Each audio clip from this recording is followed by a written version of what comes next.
Good morning. While I was reading the Torah reading for the week, the rabbi's son just used focus on the light of God that unlocked such a revelation of who we are in a deeper understanding of being the light of God.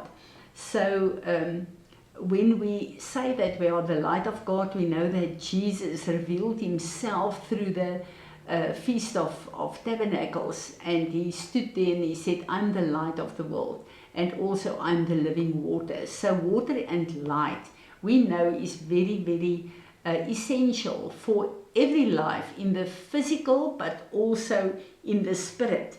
I just want to highlight the fact that many times I said to us that we need to understand that as born again children of God, God uses us in dimensions and in places that we do not even understand for who he recreated us to be, without us understanding that he actually is using us. So we are so focused on what we do and what we say and how we present ourselves to the Lord in a way that we know God is using us, that we are not focusing on the fact that there are places where just being who he created us, God use us in a very, very important way. So I'm reading this passage to you. Light is the first thing the Holy One introduced into the universe, Genesis 1 verse 3. And it is the first thing we take for granted. Without light, there can be no photosynthesis, which means there can be no crops, no orchids, no vineyards, no gardens. Without light, there is no beauty, no color, no spectrum, no rainbow. Without light, there can be no depth perception or dimensional comprehension or visualized understanding. Without light, the human body does not incorporate vitamin D. And without light, there could be no sense of time, no circadian rhythm, no order or to either our sleep or wake cycle. Without light, noctures would be ever present, slicking and slithering unseen. Without light, the evaporation, condensation cycle would collapse in itself. Without light, winter temperatures could be unbearable. Without light, we could have no use of signage, roadways, or traffic lights. I dare say we would not be alive for long if light was permanently removed from our environment. All we would have then is darkness. To be a light carrier means that God reflects through us his creative power.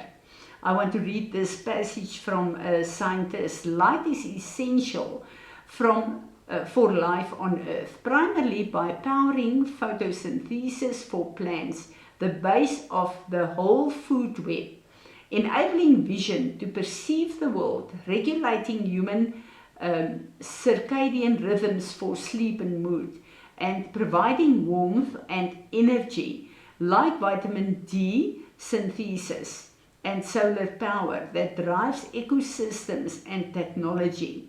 Without it, Earth would be a frozen, dark and lifeless planet.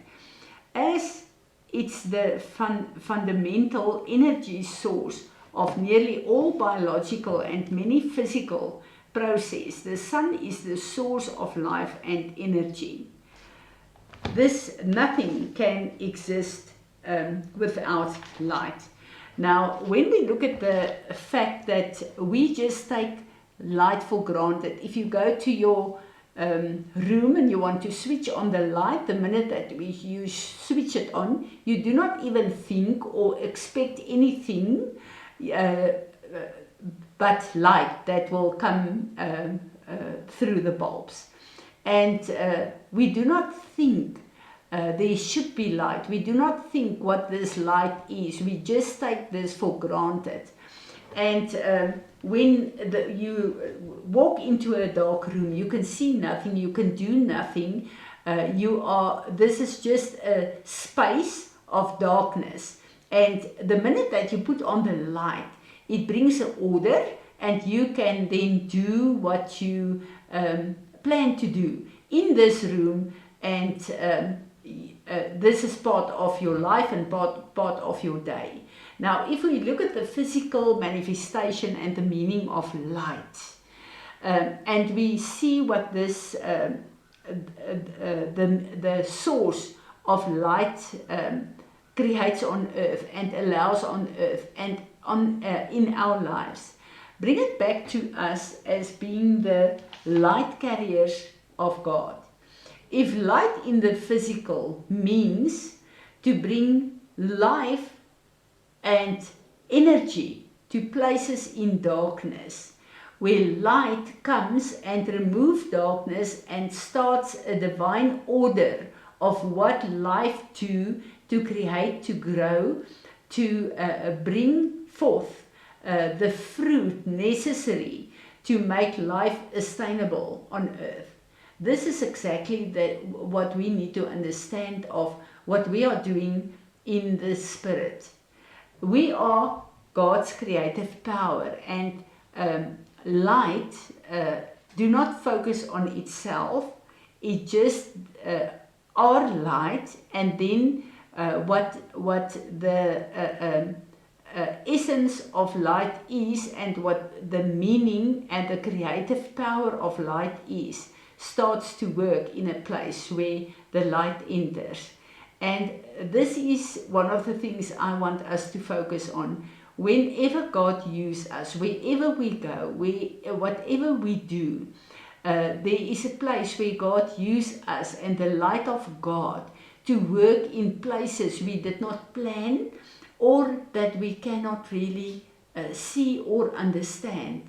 And this brings me to the scripture that's one of my favorites, when Peter walked and through his life, without him being aware of that, the light of God fell on people, and people were healed and delivered.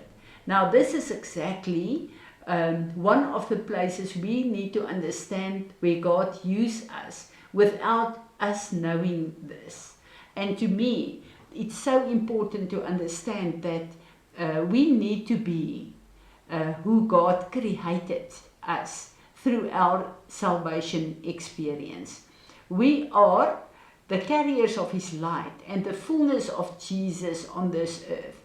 We again walk this earth with the light of God. And this is a place that I am so glad we do not really discern and understand this every day, because then God can do what He wants to do through us. So the main focus I want to come through here is, no matter who you are, where you are living, what you are doing, you are a light carrier of Jesus Christ. And therefore, the whole power and the energy of the source of all light, Jesus Christ, is inside of you. And God is using this to His honor and His glory to bring change around you without you even knowing it. So, Father, I want to thank You that we are carriers of Your light. And I pray, Father, that You will help us to be obedient, to go and walk and live in the places where You have created us to be, for Your light to change the environment, Lord. So, Father, we just want to come and say that we are so grateful to be born again. We are so grateful to represent You on this earth, in our own lives, in our families, and in our communities. I pray that You will be exalted in and through our lives, in Jesus'